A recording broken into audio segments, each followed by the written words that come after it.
Hey guys, welcome back to another video. Today I'm going to be playing Ddlc Literature Club yet again.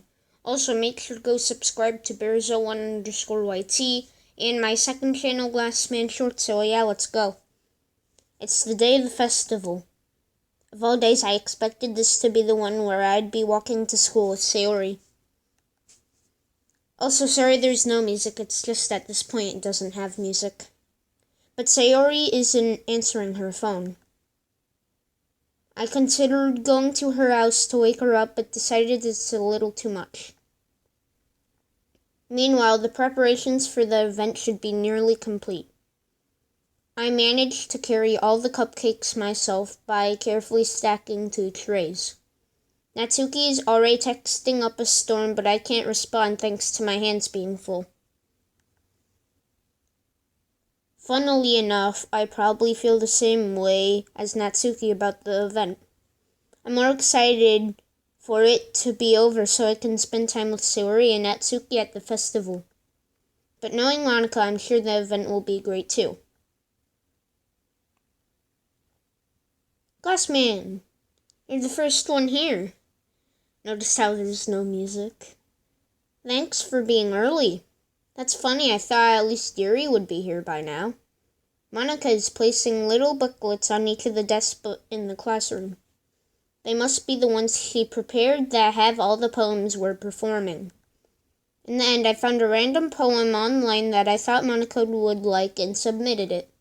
So that's the one I'll be performing. I'm surprised you didn't bring Sayori with you. Yeah, she overslept again. That dummy. You'd think on days like this, important, she'll try a little harder. I say that, but I suddenly remember what Sayori told me yesterday. And I suddenly feel awful, knowing it's not that nearly simple for her. I only said it because it's the way I'm used to thinking. But maybe I should have gone to wake her up after all. Ha. You should take a little responsibility for her, Glassman. I mean, especially after your exchange with her yesterday. You kind of left her hanging this morning, you know? Key words. Hanging. Exchange? Monica, you know about that? Of course I do. I'm the club president after all. But I stammer, embarrassed. Did Sayori really tell her about that quickly? That we're a couple now? I didn't really plan on bringing it up with anyone yet. Jeez. You don't know the full story at all, so don't worry. I probably know a lot more than you think. Monica is being as friendly as usual, but for some reason I felt a chill down my spine after hearing that. Oh, it's getting creepy. Hey, do you want to check out the pamphlets? They came out really nice. Yeah, sure. I grabbed one of the pamphlets laid out on the desks. Oh yeah, they really did. Something like this will definitely help people take the club more seriously. Yeah, I thought so too. I flipped through the pages. Each member's poem is neatly printed on its own page, giving it almost a professional feel. I recognized Natsuki's and Yuri's poems from the ones they performed during our practice. What's this? I flipped to Sayori's poem. It's different from the one she practiced. It's the one I haven't read before. Get out of my head, get out of my head, get out of my head, get out of my head, get out of my head, get out of my head, get out of my head. Oh, that is so creepy. Get out of my head, get out of my head, get out of my head. I'm obviously not going to say it all. And then she does it on each separate line. Get out of my head. Get out of my head before I do what I know is best for you. Get out of my head before I listen to everything she said to me. Get out of my head before I show you how much I love you. Get out of my head before I finish writing this poem. But a poem is never actually finished. It just stops moving. What is this? Reading the poem, I get a pit in my stomach.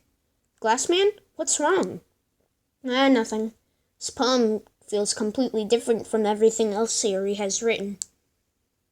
But more than that, I changed my mind. I'm going to get Sayori, so...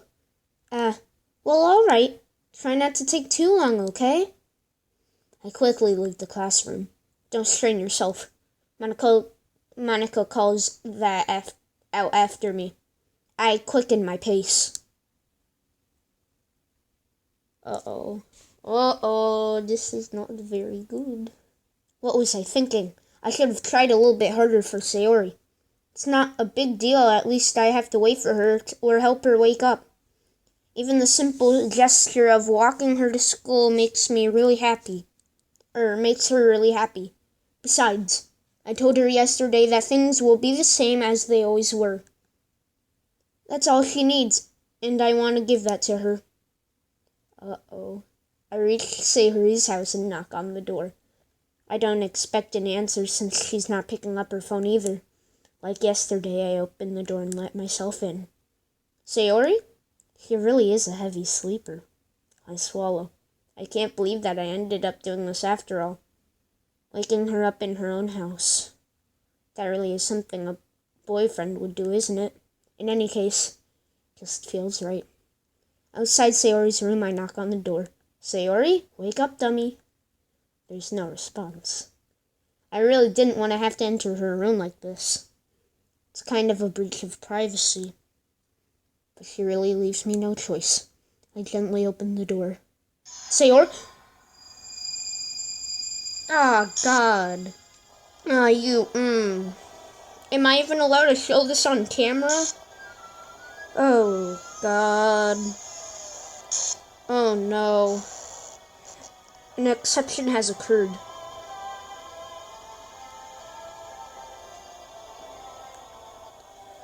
What the hell? What the hell? Is this a nightmare? It has to be. This isn't real. There's no way this can be real. Sayori wouldn't do this. Everything was normal up until a few days ago. That's why I can't believe what my eyes are showing me. I suppressed the urge to vomit. Just yesterday, I told Sayori I would be there for her. I told her I know it's best and that everything will be okay. Then why? Why would she do this? How can I be so helpless? What did I do wrong? Confessing to her. I shouldn't have confessed to her. That's not what Sayori needed at all. She even told me how painful it is for others to care about her. Then why did I confess to her, in making her feel even worse? Why was I so selfish? This is all my fault. My swarming thoughts keep on telling me everything I could have done to prevent this. I just spent more time with her. Walked her to school, and remained friends with her like it has always been. Then I could have prevented this. I know I could have prevented this. Screw the literature club. Screw the festival. I just lost my best friend. Someone I grew up with. She's gone forever now. Nothing I can do to bring her back. This isn't some game where I can reset and try something different. Well, joke's on you 'cause I can, but I'm not. Wait, what happens if I do? Will something creepy happen? Maybe I'll do that in another playthrough. I had only one chance, and I wasn't careful enough. And now, I'll carry this guilt until I die. Nothing in my life is worth more than hers. But I still couldn't do what she needed from me. And now, I can never take it back. Never, never, never, never, never. That got dark quick. And something bad's gonna happen. Oh, and it reloads. Don't even. This game is not suitable for children. Oh my god. They literally just... That's creepy. And the new game is just all mumble jumble. Monica, don't even. What happens if I start up again? What the heck? I see an annoying girl running toward me from the distance, waving her arms in the air like she is totally oblivious to what she might draw to herself. That girl is already at my neighborhood and good friend since we were children. It literally blurs out the name. Oh my gosh. You know, the kind of friend you've never seen yourself making today, but it just kind of works out because you've known each other for so long. We used to walk to school together on days like this, but starting around high school, we would oversleep more and more, and I would get tired of waiting up. But if she's gonna chase after me like this, I almost feel better off running away. However, I just saw an ideal from the crosswalk and let Arya catch up to me. Yeah. What? It's an ordinary school day like any other. Mornings are usually the worst, being surrounded by couples and friend groups walking to school together. Oh, it just makes a separate timeline where she didn't exist. Meanwhile, I've always walked to school alone. Oh God. I always tell myself it's about time I meet some girls or something like that, but I have no motivation to join any clubs. I'm perfectly content just getting by on average while spending my free times on games and anime. There's always the anime club, but it's not like there will be any girls in it anyway. The school day is as ordinary as ever, and it's over before I know it. And I pack up my things and I stare blankly at the wall looking for an ounce of motivation. Clubs. This is really getting scary.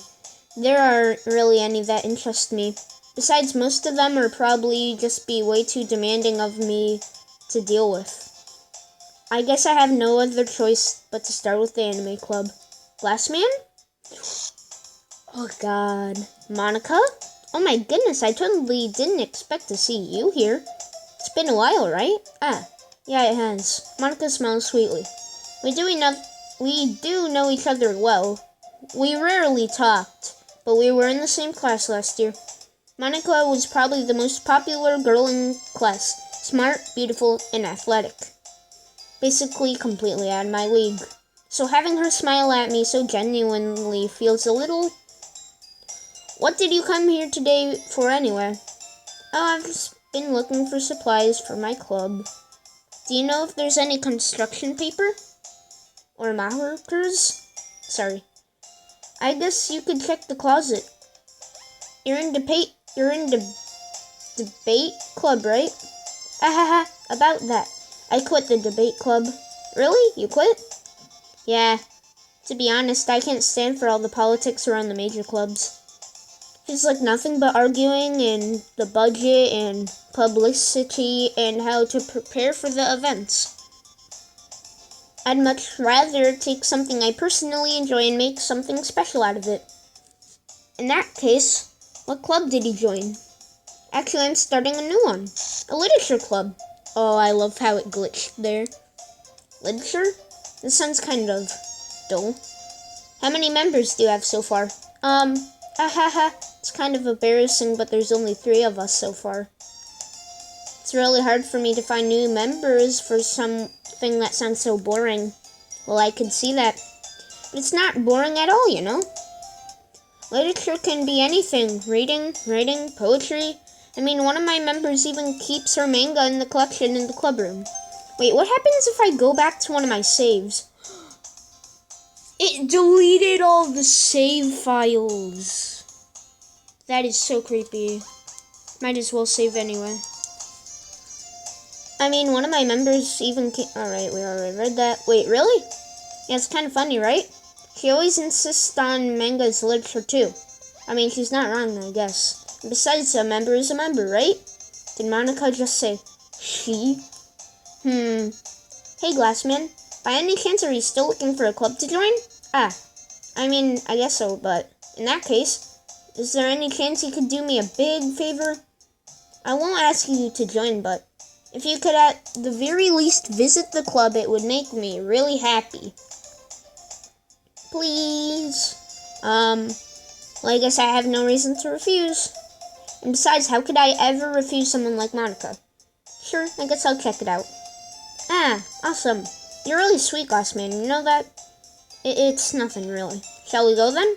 I'll look for the materials another time. You're more important. Uh-oh. And thus today, I sold my soul to Monica for her irresistible smile. Not a cupcake, though. I dejectedly follow Monica across the school and upstairs, a section of the school I rarely visit. Monica, full of energy, swings open the cloud room door. Did you guys see that? He just went all, like, crazy. Whatever. Wait, yeah, alright. I'm gonna leave it off here. We're already 15 minutes in. So, that got spoopy real quick. It just went from all happy to sad to scary. Wow. We're getting to the good stuff. Anywho, hope you guys have a good day or night. Goodbye.